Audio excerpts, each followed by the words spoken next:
Okay, so what I'm going to talk today is a sort of review of some papers, a stream of research we have been doing recently about modeling of network, in particular temporal network, and with some emphasis on some dynamical aspect and non-stationarity and resilience to shocks. Actually, this is a methodological talk in the sense that the model I'm going to present are general and not necessarily specific of any financial or system. So, however, all the examples I'm going to make are based essentially on one specific system. So what I'm going to do in my presentation, if I'm able to do it, I don't. Very good. Okay, let's do this way.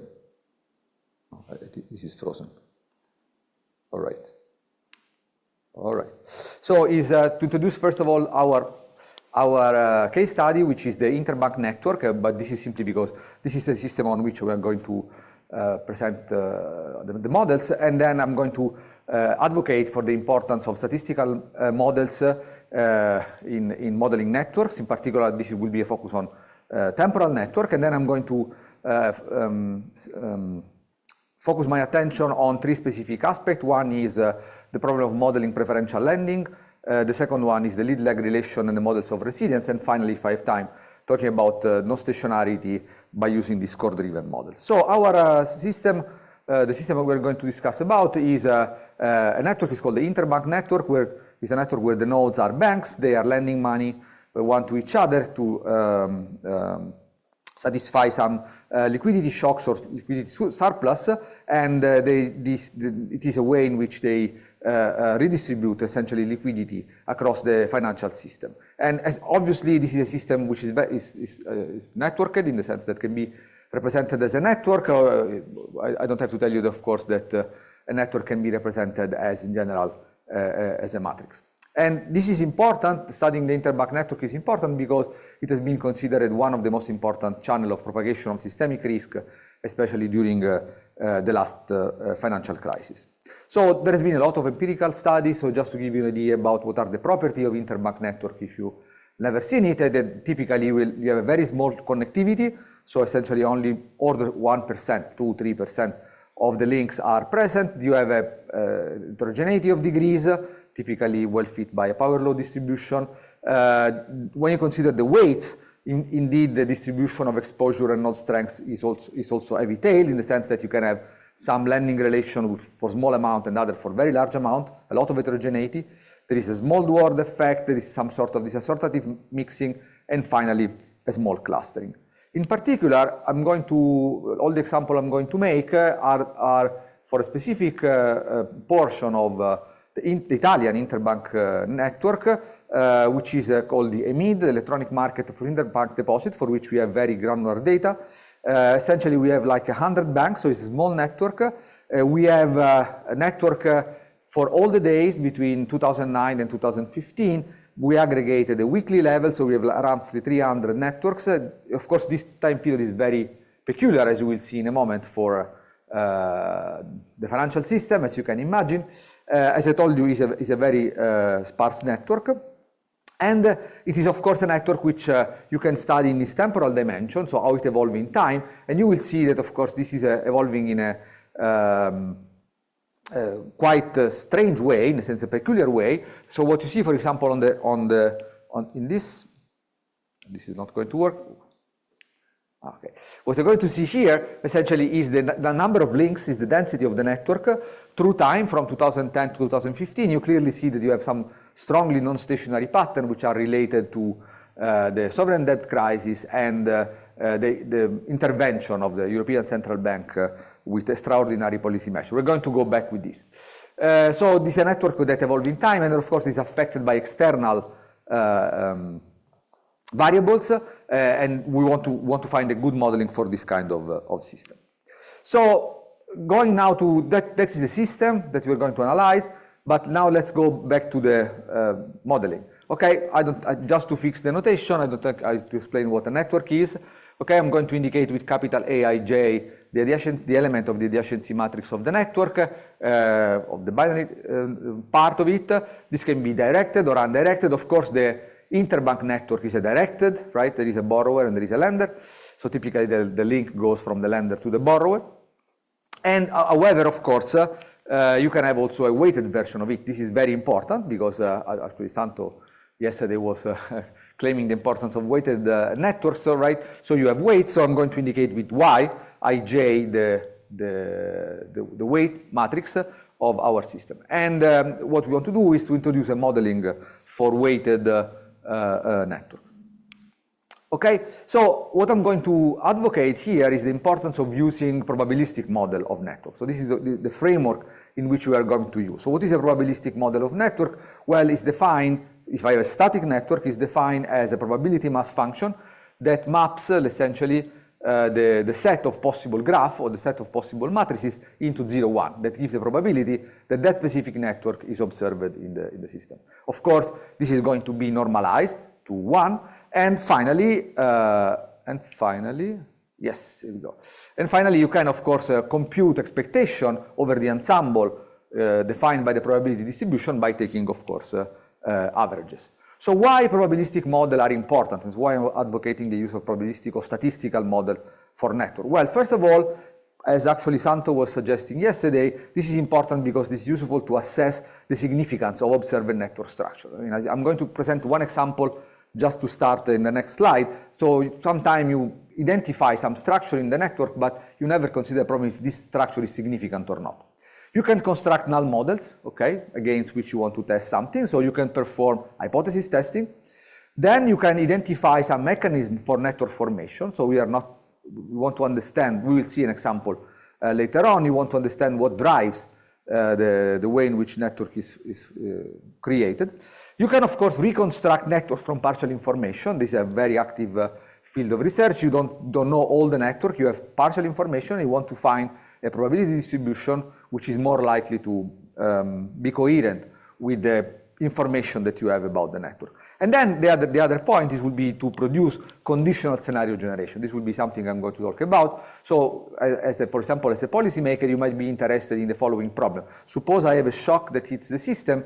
How is the network going to evolve in the future? Okay? In order to do this, you need to have a probabilistic model that tells you how the model evolves, and then you do some sort of scenario generation for networks.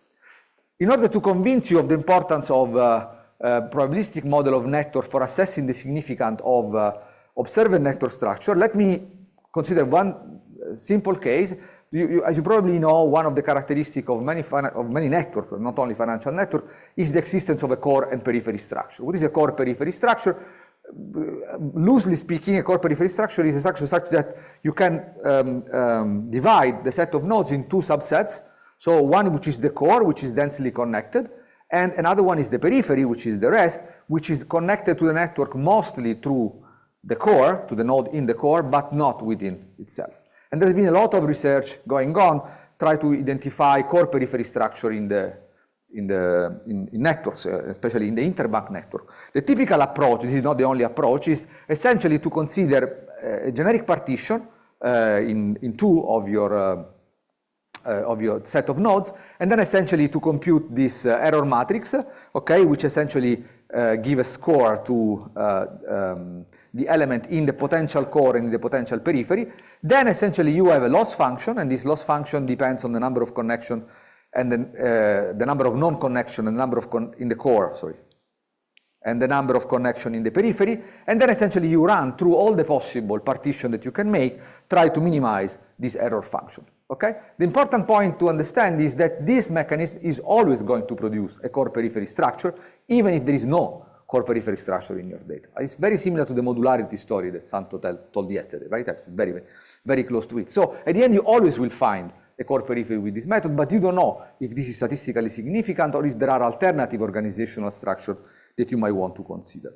In fact, if you consider a graph and you divide it in two subsets of nodes, in fact, you can have four different structures. So the first possibility is that you have actually a modular structure, okay? That you have two groups that are densely connected among one with each other and then loosely connected one group with the other. Then, of course, you can have the core periphery, okay? This is the core and this is the periphery. You can have a bipartite type of structure where essentially you still have two groups, but most of the connections are between the two groups, and you have few connections within the group. And then you can have, of course, a random structure, right? I mean, where nothing is present. So really, I think that when you want to identify the possibility that you have a core periphery, you should compare against all these possible alternatives and try to check which is more coherent with your data.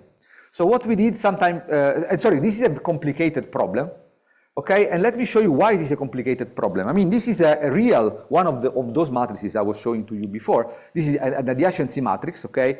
The color simply depends on the weight of the link, and you immediately see that if I sort the rows and columns of the adjacency matrix in this way, I clearly identify a core periphery structure. Right? This is the core, right? This is the periphery.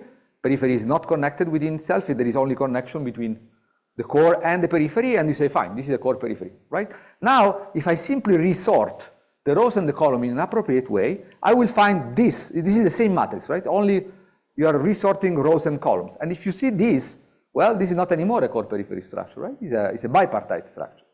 Okay, so you see that discriminating between the two is not at all easy in some sense. I mean, really, you have to really do model selection, if you want, of comparing different models.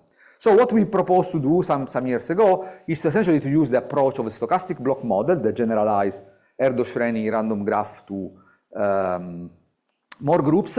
So essentially nodes are divided into two groups, and each group belongs to one group, and then the probability that a node I and node J are linked is given by the probability that depends only on the group to which the two nodes belong. Okay, so essentially you have a matrix, an m by m matrix, which is called the affinity matrix.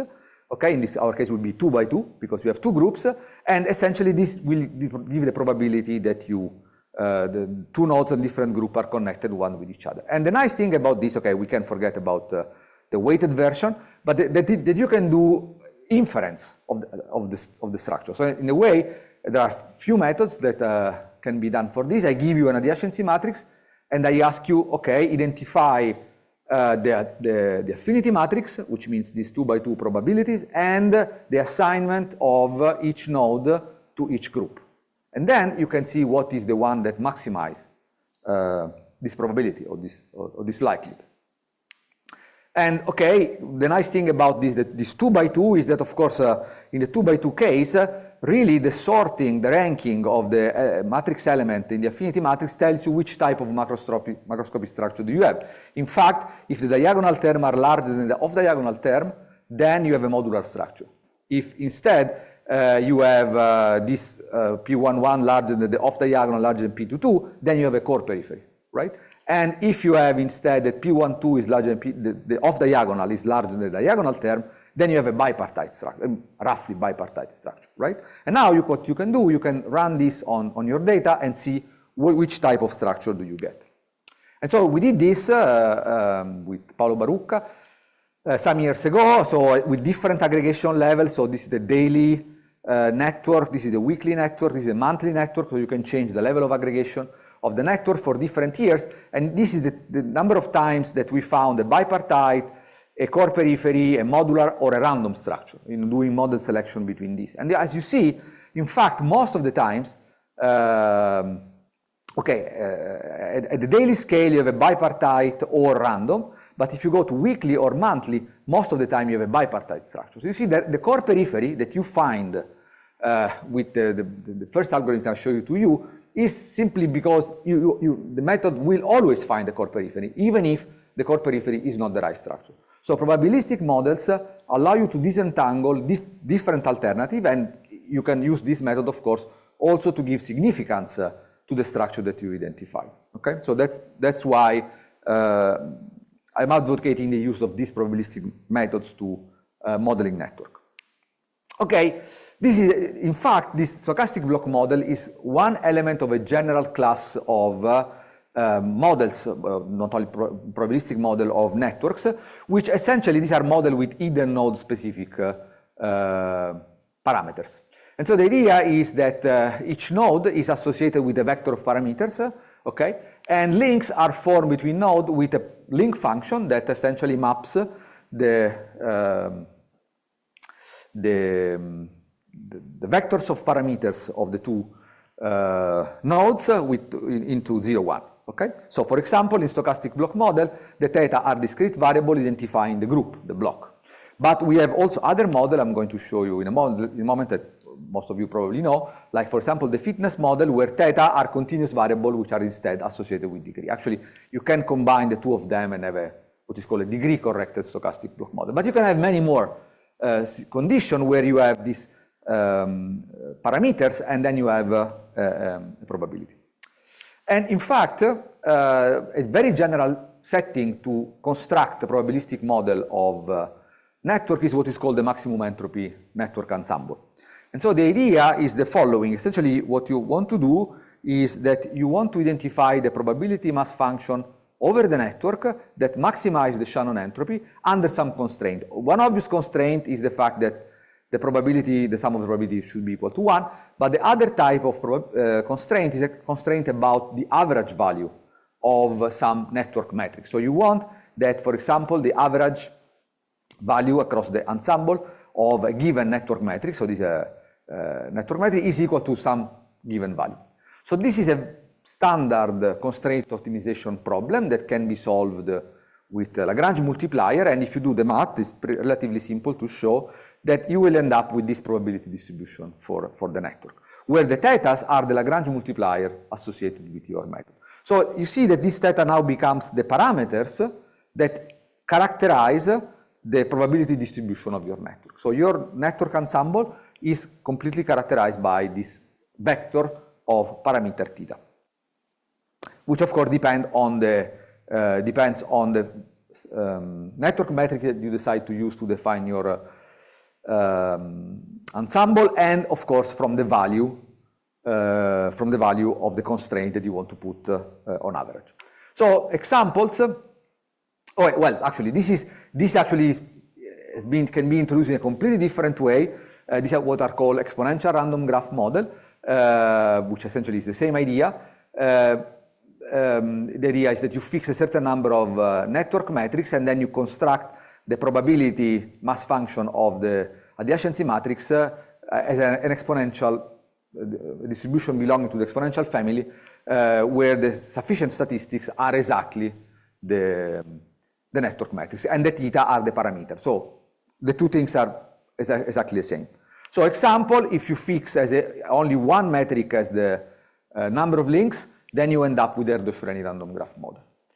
The other possibility, there are many other possibilities, of course. We're going to focus here in this talk mostly on the case where you have you fix n constraint, and the constraint are on the degree, okay, on the average degree of each node. In this case, you will have what is called the fitness configuration beta model. But you can do other things, like for example, number of triangles or other metrics, and have a more general setting.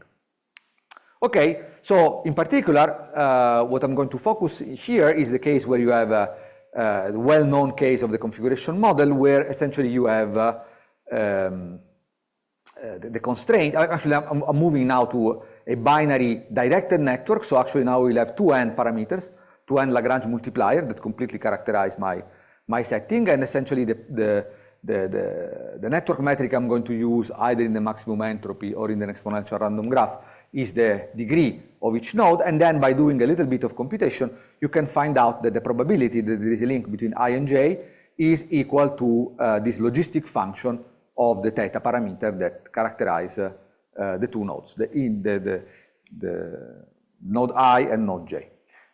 Sometime in some literature this is called in fitness, and the other one is called out fitness, and essentially this parameter you immediately see characterize the tendency of a node of creating incoming link or outcoming link. So in an interbank network, this would correspond, of course, to the propensity of borrowing money or lending money, essentially, right? That would be the idea. Okay, the nice thing about this model is that this model can be inferred from data, because actually this is very important for us. You have a closed form expression for the likelihood, okay, and then what you can do maximum likelihood estimation, okay, and from this you can find the parameter thetas that allows you to characterize the ensemble. In fact, there is some issue here, which is the statistical literature has studied the consistency of the maximum likelihood estimator, and there are some exact results in the dense regime, so where your network is dense, while in the sparse regime, as you will see later, there are still some issue about the consistency of the maximum likelihood estimator. Okay, now we can go to our main methodological interest, which is modeling temporal networks, right? So what we're really interested in is to model how the network evolves in time. Why? Well, because as I was showing to you before, and again I'm showing now more visually, this network evolve in time in quite dramatic way. So this is again a representation of a mid in 2010, this is a representation in 2011, this is in 2000, or one date in 2012, 2013, 2014, 2015, right? So the idea is we want to model the dynamics of this network through time, okay? And so essentially what we are using a discrete time representation. So essentially, either this could be a matrix A or matrix Y, so weighted or unweighted. We have a sequence of adjacency matrix that we want to model through time. Nodes are fixed, yes, yes. Maybe at the end I will comment on this, yes. So the key point here is how do we model in this framework of this type of probabilistic model, how do we model the dynamics of the network? Well, the obvious choice is to make this parameter of fitness, in the case of the fitness model, time varying, right? So the idea is that now this theta that characterize statically our network actually evolve in time. These are some sort of hidden parameter that characterize our network that evolve in time. And here, what I'm going to do, if I will have time, I will present three possible approaches to this. So one possibility is that the thetas are essentially evolving in an independent way, one from each other. So for example, the simplest way would be to have the theta that evolve in time, for example, with sort of autoregressive model, right? So with some memory that tells you that the propensity of creating links today is correlated to my propensity of creating link yesterday. This neglects in a way any interaction between the propensities. So an alternative approach is to use a vector autoregressive model where you jointly model the dynamics of this parameter, and B now will be a matrix, and then you can do some scenario generation about how the propensity is related one with each other. And then at the end, if I have time, I will consider the case where I have a generic, not specified dynamics that should be filtered from the data. Filtered because I remind you that the theta are not observable, right? Theta are hidden variables, right? So essentially, you need to have some sort of filtering technique, like Kalman filter, for example, to identify the dynamics of the theta through time. I'm not sure I'm going to be able to cover it. Okay, so let's move to the first approach, and so let's consider the question we want to ask. So the first question we want to ask is that what drives network dynamics? So there are many mechanisms, of course. I'm going to present here two possible mechanisms. So the first mechanism is that there is some sort of preferential relation. For example, if we were friends yesterday, we will be friends today. Or in a financial system, if I trade to you yesterday, it's like I'm going to trade to you today. I mean, remember, these markets are transparent market, right? So I know exactly who I'm trading with. It's not like not the stock market, right? That I don't know who my counterparty is. These are networks where there is a bilateral agreement to exchange money. So of course, I prefer to lend money to Mario, that I know him because we were doing business together in the past year. But the other possibility is that you have node-specific property that can drive the evolution of the network topology. So simply, I have a lot of money that I want to lend. Mario needs money, and so for this reason, there is a high probability that we are going to connect one with each other. So the problem we're going to ask is how the node characteristic and the link persistent shape the network, and how we can disentangle these two approach. And of course, this method can be useful also to do some sort of short-term link prediction. So in general, we will have a combination of these two types of mechanisms. Okay, so let's see how to build this kind of model. So what we did is to model the tendency of a link to exist at time t minus 1 to be dependent on the other way. The tendency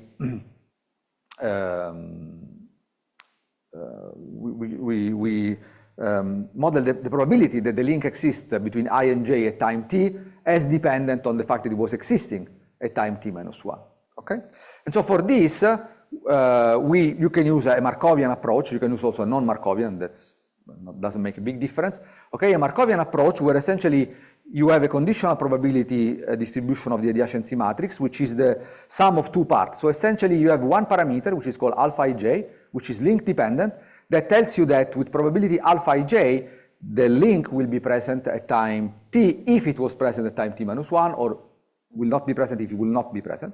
And with probability 1 minus alpha ij, the probability of the link is just drawn randomly, okay, from some Bernoulli trial, okay?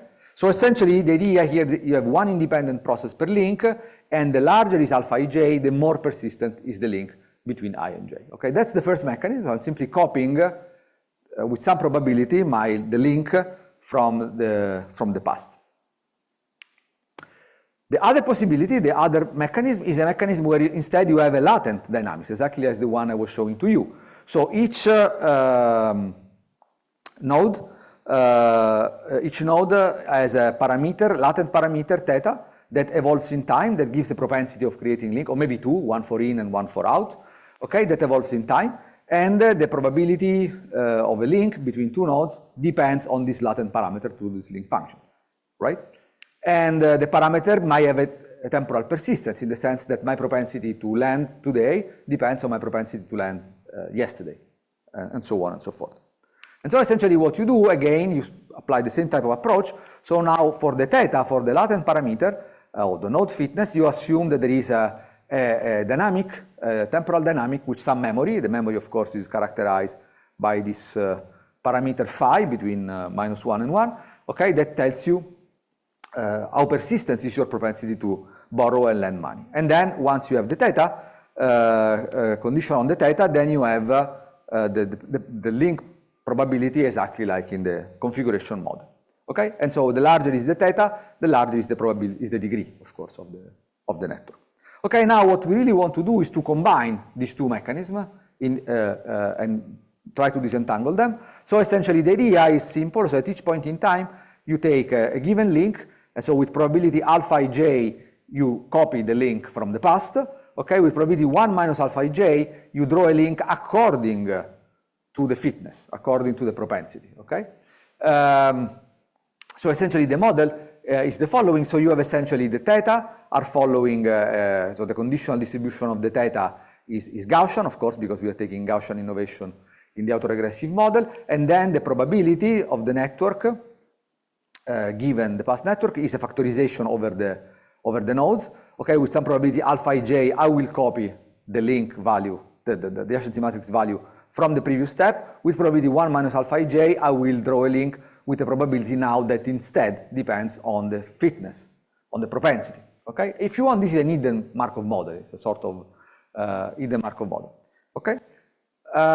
So yeah, the idea is copying from the past to probability alpha ij. Otherwise, with probability 1 minus alpha ij, you draw a link with a probability that depends on the fitness, okay? And alpha ij disentangle the two mechanisms for two links.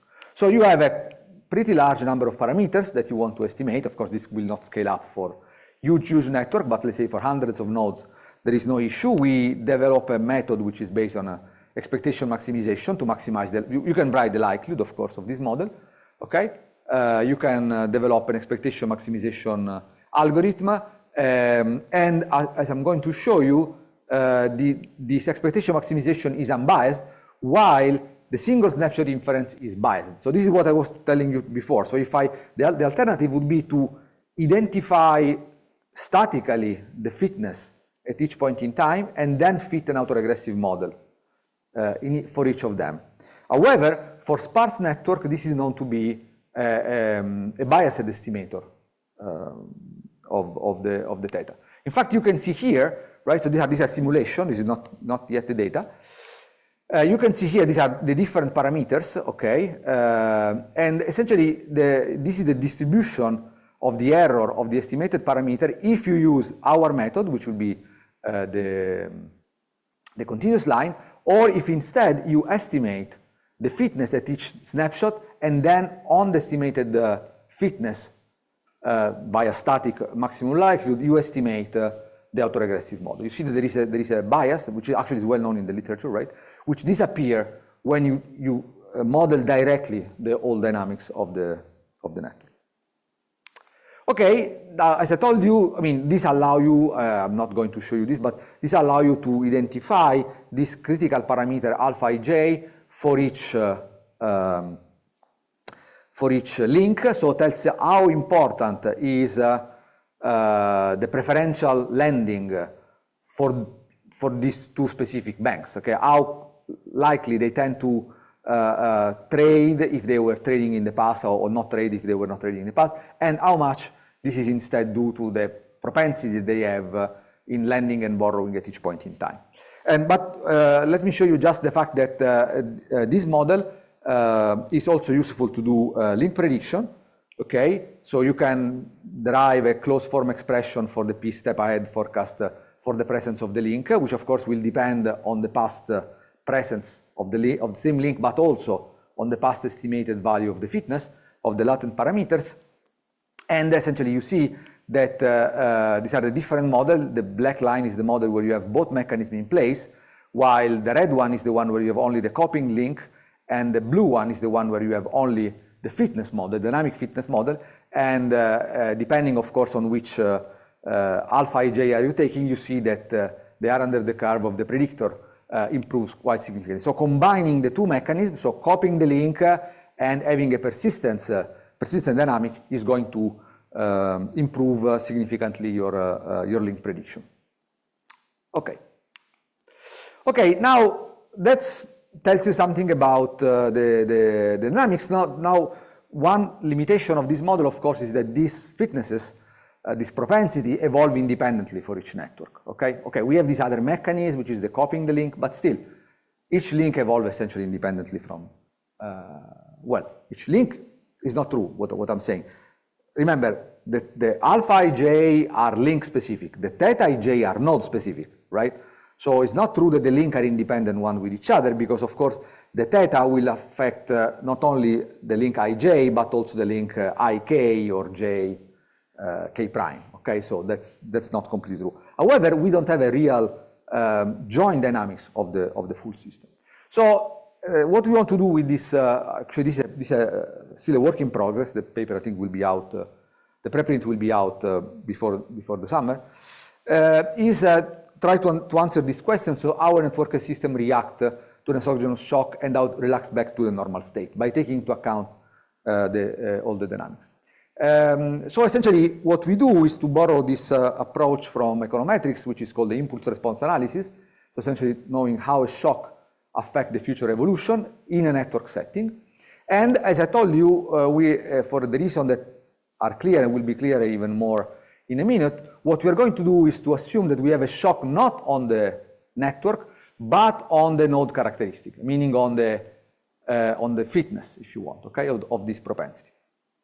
So the idea is that the node, the theta I give you the node propensity to create link. So we propose a model for the theta, and we show that how the theta evolve as a consequence of idiosyncratic or a systemic shock on the whole system. Why shocking the theta and not shocking the link? Okay, that would be another approach, right? The one possibility would be I shock the link. So I ban, for example, the possibility that two banks trade one with each other, two countries trade one with each other. That would be another possibility. However, one thing I didn't tell you about the previous paper is the fact that one thing we did in the previous paper is the following. Our estimation method estimate, of course, the parameter, but estimate also the fitness, right? So in the previous paper, for each node, we have a theta, okay? Now the question is, what is this theta really doing? In the previous paper, we were using unweighted network, okay? We have binary network.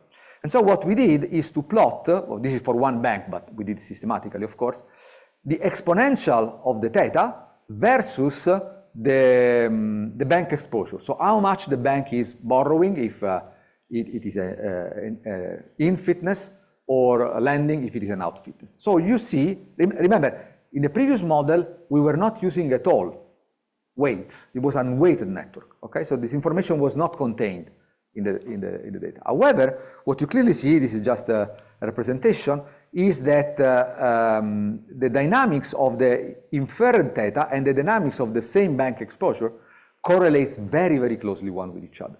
So really the theta gives you a scaled information, of course, of the bank exposure. I mean, of the amount of money that the bank is lending or borrowing, even if you don't use it in the estimation of the model. So this means that shocking the theta is the same as shocking the bank exposure.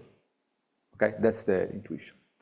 There are these other models that are called zero-inflated gravity models, for example, for the World Trade Web, and in this model it can be shown that the probability of a link is given by this quantity.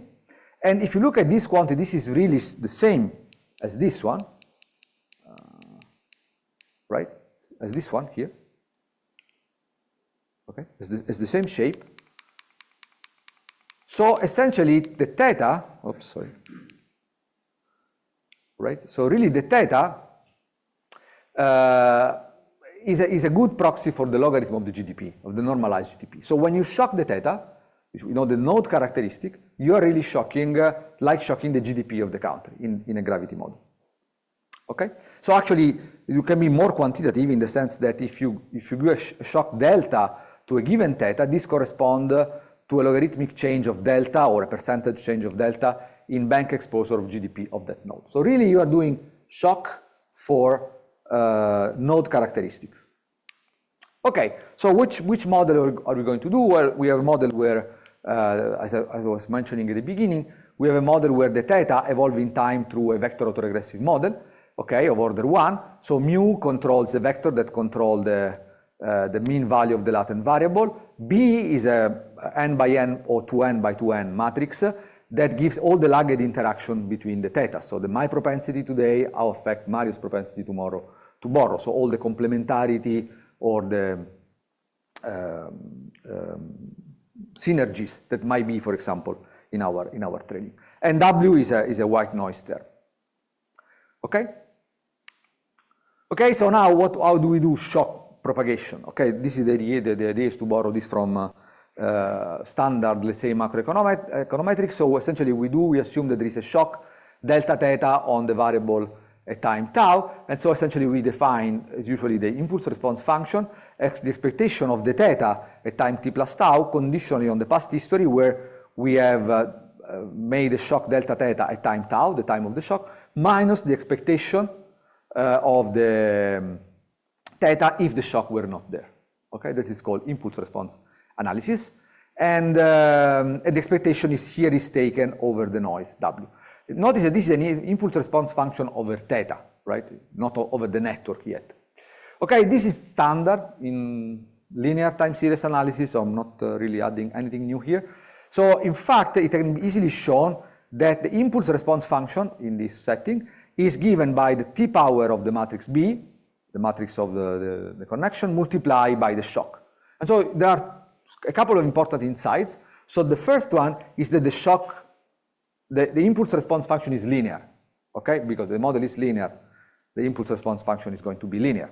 And the second one is that the impulse response function is completely independent on the past history. So it doesn't matter when you do the shock, now or later or whatever. Given the stationarity of the model, this doesn't matter. I mean, the initial state, so this value here, theta tau minus 1, do not enter when you compute the expectation. That's due to the linearity of the model. However, we are not interested in the theta, we are interested in the network, okay? So the key point here is to look at what is the effect on the shock on the theta on the characteristic of the network in the future.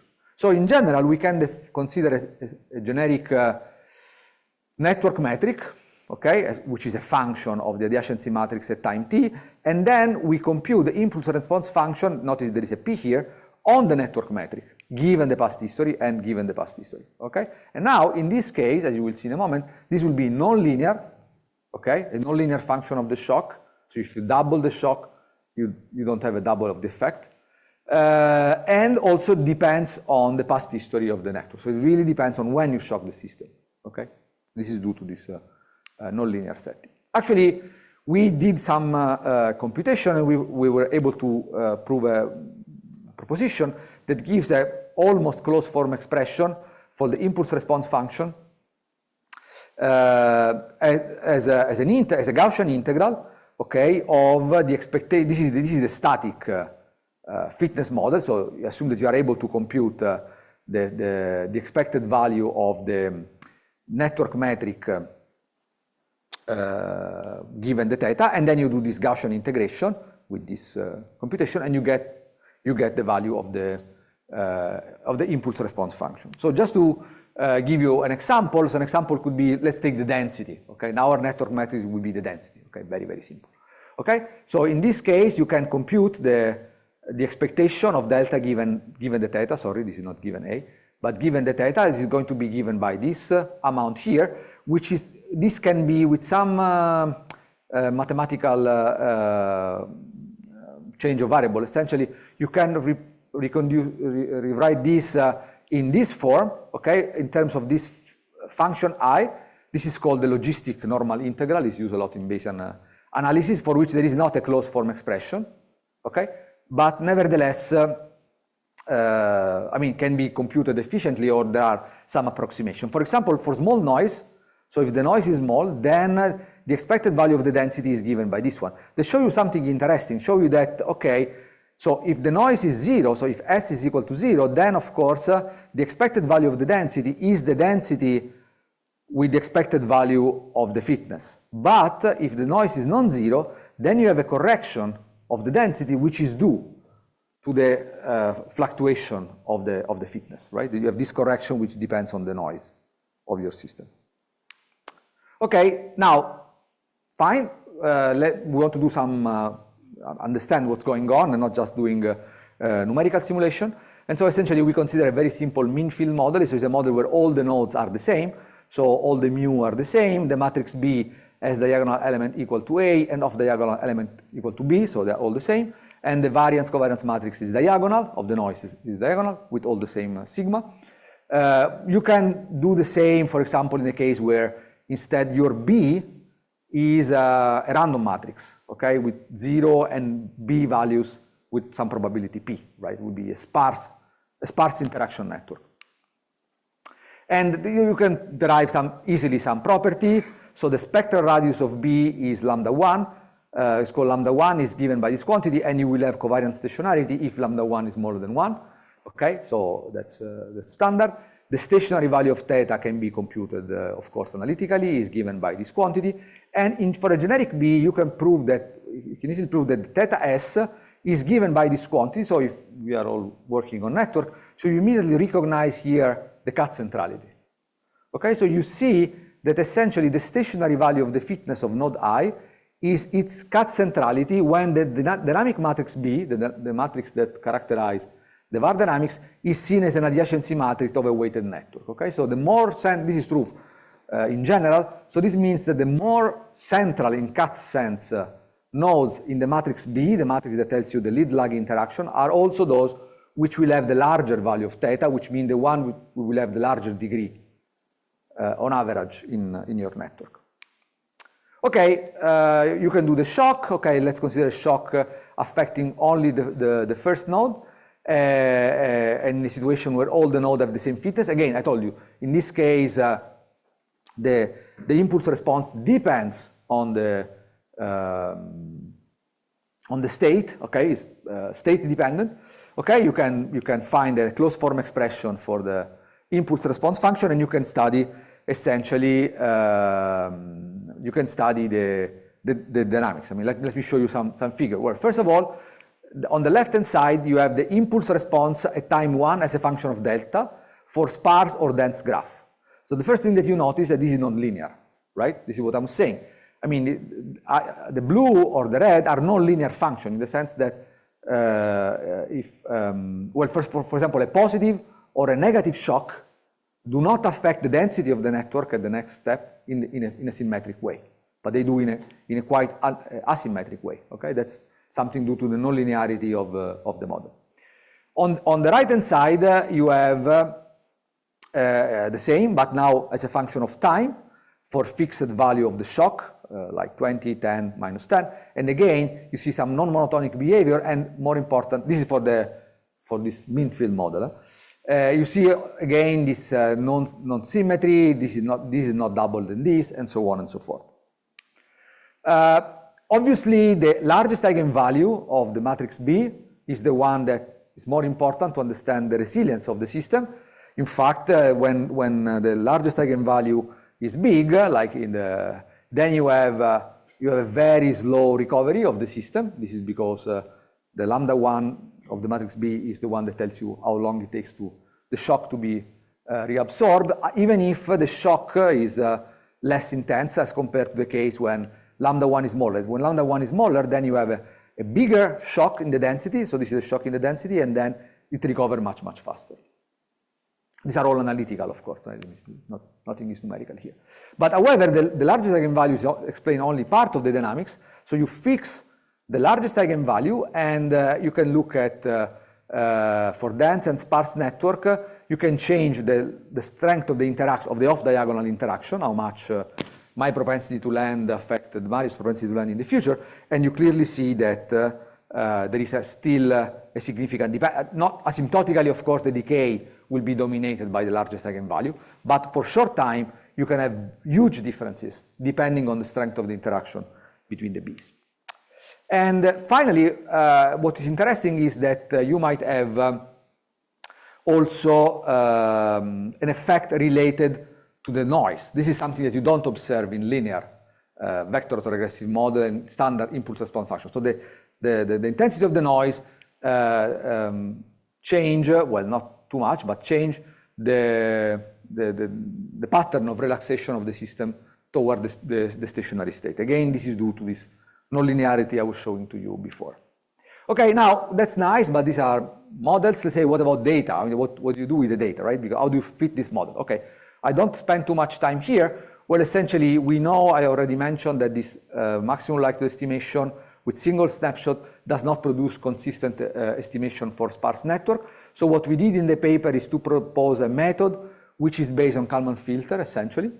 So the idea is that the real theta are a noisy version of the observed theta, sorry, are a noisy version of the real theta. So this theta can be estimated with single snapshot maximum likelihood. And this is the observation noise. And then the real theta are following this dynamic. So this is really a state space model that can be estimated, Gaussian. Okay, this can be estimated with Kalman filter, and actually with this you can estimate this from the data. So for example, again, this is an example of our set of 8 banks in the emit deposit for a period of January-October 2014, and we found a very large eigenvalue, like 0.93, so there is a lot of persistence that you expect in this. And this is the sign of the matrix B, and the different colors refer to positive and negative, so we are very far from the mean field approach. Actually, it's more like a sort of frustrated system, where you have positive and negative interaction between the thetas, okay, quite well mixed. And here it is a pattern of the impulse response that you can get out of it. I mean, I'm not going too much into the detail, but essentially you have a method where you can bring this to the data and estimate this type of model without, of course, imposing any restriction on the parameter. Okay, so the mean field approach was only for doing the analytical calculation about what affect the resilience, the pattern of resilience. Okay, you have like 5 minutes? 10 minutes, okay, very far. Okay, last, the assumption we made in this model are assumption where we have a stationary dynamics, right? So in the vector autoregressive, in the first model, the one with different mechanism, we were always assuming that you have a stationary dynamics of your system, and you specified quite a lot the constraint, quite a lot the dynamics of your system. However, as I was showing to you, especially for our dataset at hand, we have sometimes clearly non-stationary behavior, right? I mean, this is very hard in some sense to model. So how do we do? So this is a couple of papers we wrote together with Giacomo Bormetti and Domenico Di Gange, former PhD student. And so the idea is to introduce a new class of weighted, now we're going to move to weights, okay, temporal network model, where we are trying to be as general as possible in the dynamics of the network. Okay, and so essentially we're going to combine three ingredients. So the first one, we already seen it, is the fitness model for degree heterogeneity. So we assume that the backbone is configuration model, okay, it's generated by this theta, which evolve in time. Then I'm going to, the new ingredient I'm going to introduce is what is called the zero augmentation to model the weights. Actually, this will be related to Santos' talk yesterday. And finally, the most important innovation, I think, is this score-driven latent parameter for temporal evolution. Okay. I don't speak about the first one, right? So I assume that there are thetas and the link are generated according to this theta. So what we did essentially is to do, okay, this really is related to Santos' talk. So in order to model weights, we don't use the weighted configuration model by Newman because it's wrong, okay, it doesn't work. Okay, Santo made a very clear case for this yesterday. Actually, we use a different approach, which is called zero augmentation, and the idea is that the probability that your weighted, the element of the weighted matrix at time t is given to W is equal to 0, so no link, with a probability which is given by the configuration model, and it is equal to this quantity here, which is the probability that the link exists, multiplied by a probability distribution for the link, different from 0. Okay, this is called zero augmentation or zero inflation.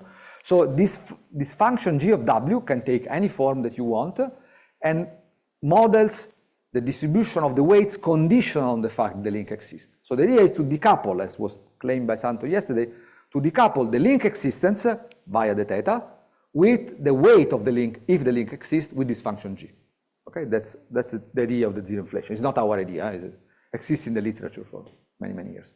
Okay, so now what you can do, you can decide a specific form of g, of this function g, which in our case, we assume that there are, again, a couple of latent parameters, lambda I, lambda j, in and out strength, that gives you the conditional mean of the weights if the link exists. But you can change the distribution according to what your data are saying. You can also handle discrete weights and do Poisson, for example. There is in World Trade Network there is zero inflated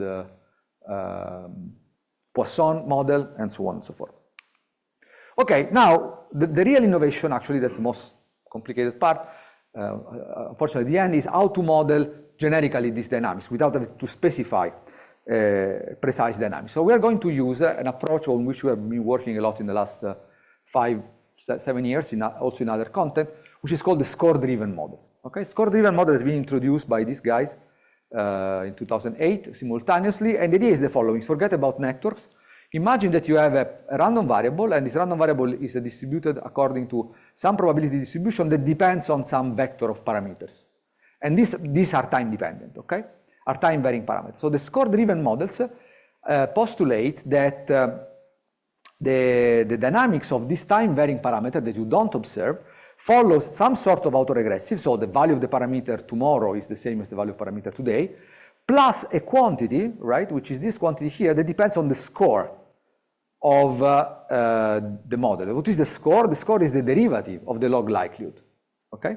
So you take the derivative of the log likelihood with respect to the parameter, and this will give you the innovation in the dynamics of the latent parameter, okay?